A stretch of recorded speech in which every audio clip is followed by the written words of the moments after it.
โดนัทออกโดนัทมึงจะลงเห็นยังบักเหนียวเลยห้ำออกมาพี่ห้ำเบ็ดคือเจ้าค่ะ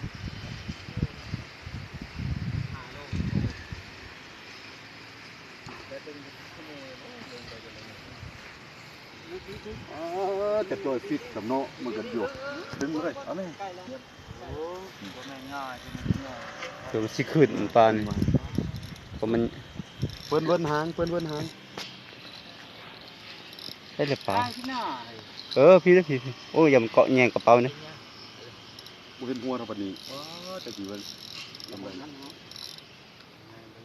โอ้จนบ่ขึ้นเลยเห็นแต่ขึ้นเลยปลาชูตัวนี้ตลอดขาดโอ้คันกงพี่ลึกเถอะ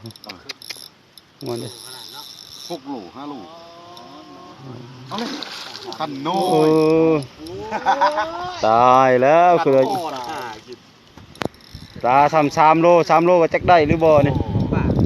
โลป่าย2 โลป่านนั้นเลยตัวแห้งกระโดด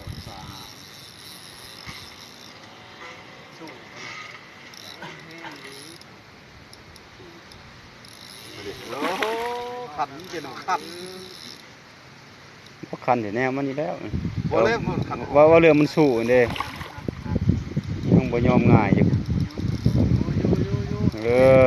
เรียบร้อยมันเรียบร้อย2 โลปลาย